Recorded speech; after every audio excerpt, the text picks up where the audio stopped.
Hi friends, இன்றைக்கி நம்ம வீட்டில் என்ன சமையல் பார்த்தீங்கன்னா சீலா மீன். இது நம்ம எப்படி க்ளீன் பண்ணுறதை உங்களுக்கு காட்டுறேன். சரி, நேரம் இப்போ கத்திரி வச்சு நம்ம இந்த சைடெல்லாம் கட் பண்ணிடலாம்.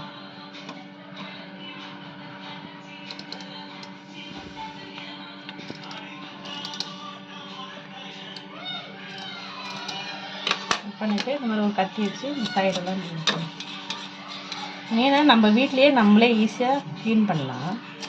எதுக்கு அவங்க மீன் வாங்கினா அங்கே கடையில் ஒரு வெட்டுறவே ஒரு அரை மணி நேரம் 1 மணி நேரம் நிற்கணும், அதுக்கு பைசா வேறு கொடுக்கணும். நம்மளே சுத்தமாக நல்ல தண்ணியில் போட்டு அழகாக கழுவிடலாம்.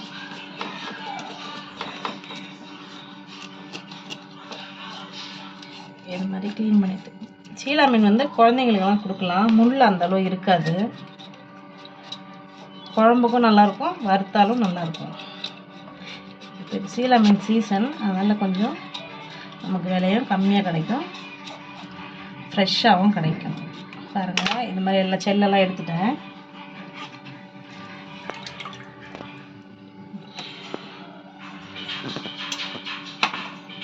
இந்த மாதிரி கத்தி வச்சு இந்த மாதிரி கட் பண்ணணும்.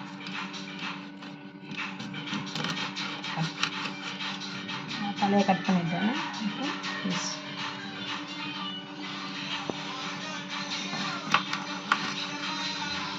இந்த மாதிரி நம்ம துண்டு துண்டாக கட் பண்ணிடலாம்.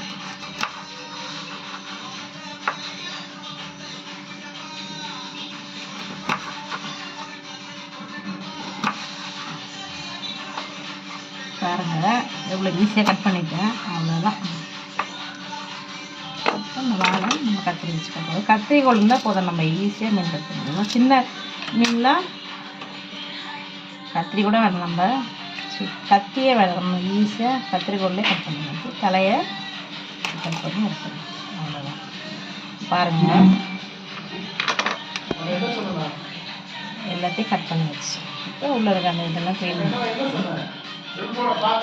பாருங்கள். அவ்வளோதான், க்ளீன் பண்ணியாச்சு. இப்போ எல்லா மீனும் க்ளீன் பண்ணிவிட்டு நான் உங்களுக்கு காட்டுறேன். இப்போ பாருங்க, எங்கள் அம்மா சூப்பராக மீனை க்ளீன் பண்ணிட்டாங்க. இப்போ நம்ம இறா க்ளீன் பண்ணிக்கலாம். ஃப்ரெண்ட்ஸ் பாருங்கள், இப்போ நம்ம சூப்பராக இறாவை க்ளீன் பண்ணிட்டோம். ஃப்ரெண்ட்ஸ், பாதி மீன் வந்து குழம்புக்கு, பாதி மீன் வந்து ஃப்ரைக்கு. இப்போ இறாலாம் நம்ம மசாலா போட்டுக்கலாம். மஞ்சத்தூள் போட்டிருக்கேன், கொஞ்சம் தயிர் போட்டிருக்கேன், அப்புறம் இஞ்சி பூண்டு பேஸ்ட் போட்டிருக்கேன், அப்புறம் நம்ம குழம்பு மிளகாய் தூள் 1 ஸ்பூன் போட்டுக்கலாம். அப்புறமா கார்ன்ஃப்ளவர் மாவு ஒரு 2 ஸ்பூன் போட்டுக்கலாம். அவ்வளோதான். இதை நம்ம எல்லாத்தையும் மிக்ஸ் பண்ணிடலாம். இது நல்லா மிக்ஸ் பண்ணிவிட்டு கொஞ்ச நேரம் ஊறட்டும். நம்ம எப்படி ஃப்ரை பண்ணுறதுன்னு நான் உங்களுக்கு காட்டுறேன். இப்போ கொஞ்சம் உப்பு போட மறந்துட்டேன். அவ்வளோதான், ரெடி ஆகிடுச்சு. பாருங்கள், எண்ணெய் காஞ்சிடுச்சு. நம்ம வெந்தயம் போட்டுடலாம். இஞ்சி பூண்டும் இடித்து வச்சுருக்கேன், அதையும் போட்டுருங்க. இஞ்சி பூண்டும் கொஞ்சம் நிறைய சேர்த்துக்கோங்க.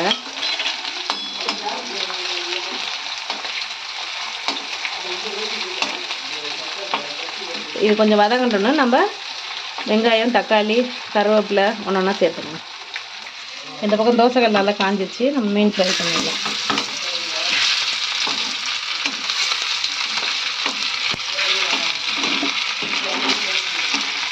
மீனில் நம்ம அந்த குழம்பு மிளகாத்தூள், மஞ்சத்தூள், உப்பு, கொஞ்சமாக இஞ்சி பூண்டு பேஸ்ட் இவ்வளோ தான் போட்டிருக்கேன். இது போட்டாலே நம்ம மீன் வறுவல் சூப்பராக நல்லா டேஸ்ட்டாக வரும். மீன் வேகட்டும். இப்போ இங்கே இஞ்சி பூண்டு நல்லா வதங்கிடுச்சு. நம்ம வெங்காயம் சேர்த்துடலாம்.